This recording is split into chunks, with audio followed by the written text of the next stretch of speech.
Qu'est-ce qui pour vous a changé dans la société française qui fasse qu'il est important aujourd'hui de se préoccuper de cette question? Et qu'est-ce qui fait finalement que le niveau de confiance en France, de confiance en autrui, soit finalement aussi bas?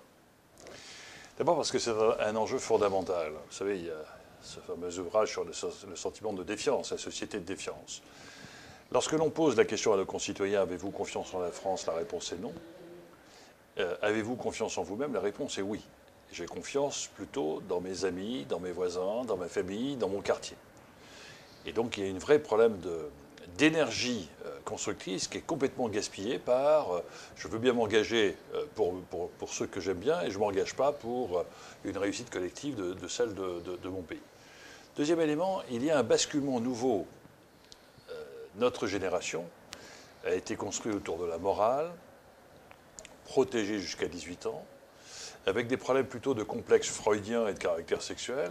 Notre jeunesse aujourd'hui est confrontée très rapidement à la cruauté du monde, à la dureté du quotidien des adultes.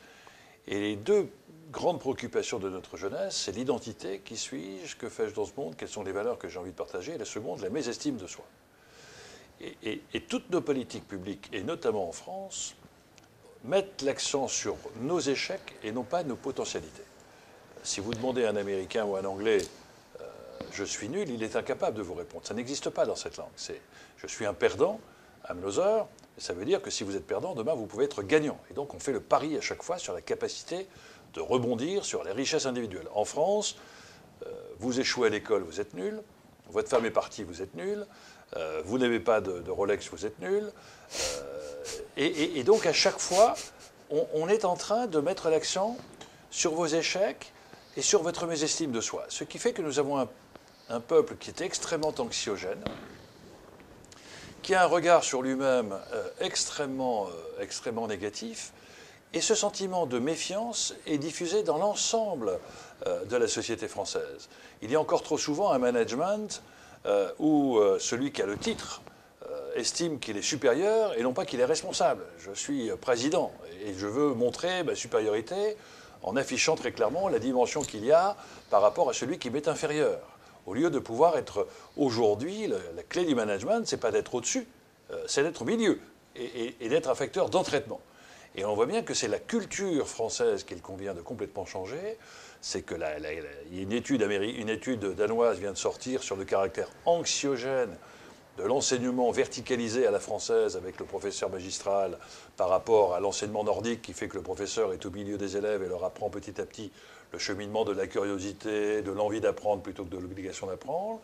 Et le management à la française, qui est un management trop souvent par la contrainte, par l'exigence de performance au mépris du bien-être individuel, perd probablement entre 20 et 25% de productivité parce que celui qui est heureux au travail a une efficacité et un résultat bien plus important que celui qui est malheureux. Et le troisième élément, c'est que l'on voit bien que nous sommes dans un moment où tout est en train de basculer.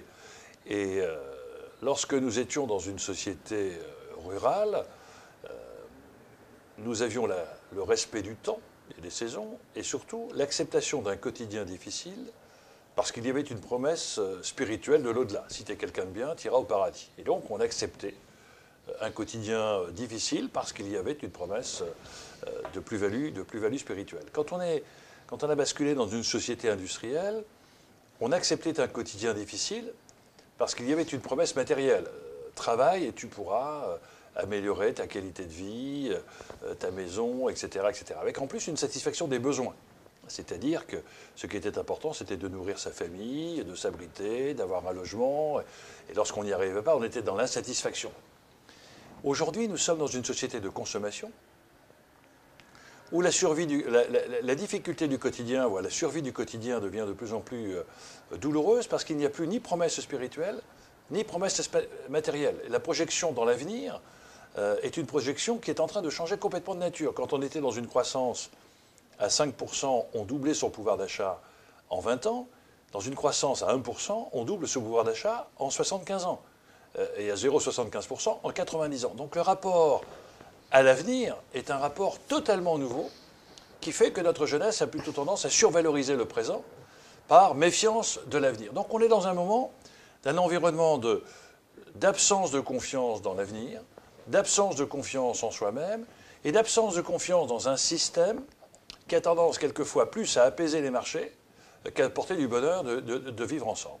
Et c'est la raison pour laquelle, dans un réflexe extrêmement salutaire, notre jeunesse privilégie le bonheur de vivre, l'immédiateté, la proximité, alors qu'à l'évidence, la durabilité des solutions politiques nécessite au contraire une vision mondiale, une vision à moyen terme et une réussite et une mobilisation collective. On voit bien que donc le moteur aujourd'hui de la remobilisation collective passe par le schéma de la confiance. La confiance dans le diagnostic est un élément déjà de base sur lequel on peut construire quelque chose de solide, alors qu'aujourd'hui, on n'a pas confiance dans le diagnostic. On est même plutôt en distance par rapport à cela.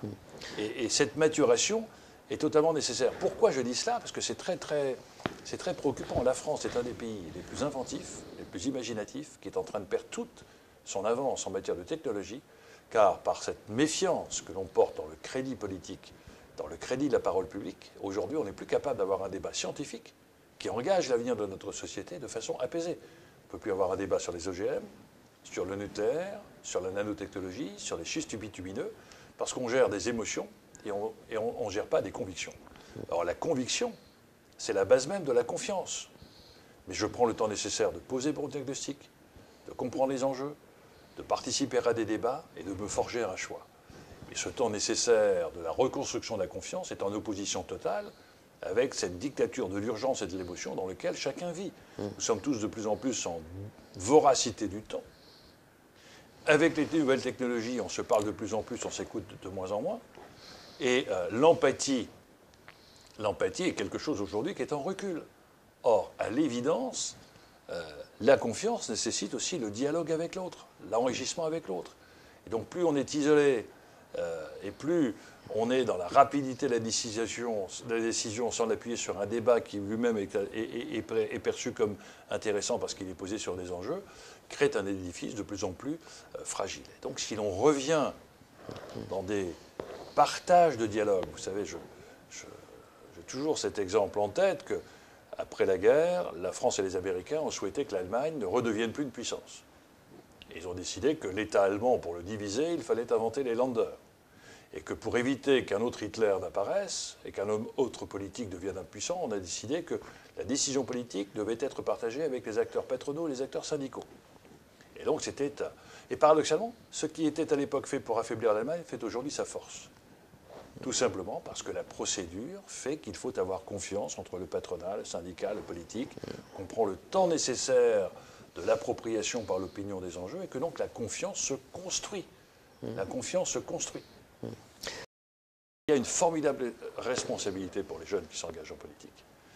C'est que d'échapper, mais même si c'est quelquefois compliqué, au calcul, pour en revenir aux convictions, et surtout de reconstruire des espérances collectives. Nous sommes dans un moment extrêmement compliqué de mutation, où les espérances collectives ont disparu. L'espérance communiste a croulé sous la chute du mur de Berlin, l'espérance libérale a chuté avec Lehman Brothers, les espérances religieuses reculent sous le poids des sciences ou la destruction des intégrismes, et les espérances politiques sont aujourd'hui plus des échéances à court terme, de séduction où les politiques préfèrent gagner un électeur même si on perd un citoyen. Et quand il n'y a plus d'espérance collective, qui est le ciment même de la politique, eh bien forcément, il y a celles et ceux qui exploitent les peurs, ce sont généralement les droites, ou celles et ceux qui exploitent les humiliations, généralement ce sont les gauches. Et que la jeunesse n'oublie jamais que l'histoire a très clairement indiqué que lorsqu'il y a une humiliation subie par les peuples s'expriment avec des violences extraordinairement fortes. Que lorsque le système vous met dans cette situation d'humiliation, il n'y a que deux solutions, se détruire ou détruire le système. Et qu'aujourd'hui, nous sommes dans un moment où il y a une césure entre l'élite et le peuple, la perception de ne plus se sentir représenté par la démocratie représentative, et un développement des inégalités, et à chaque fois que ces trois facteurs se sont réunis, ce fut la porte ouverte au populisme ou à l'extrémisme.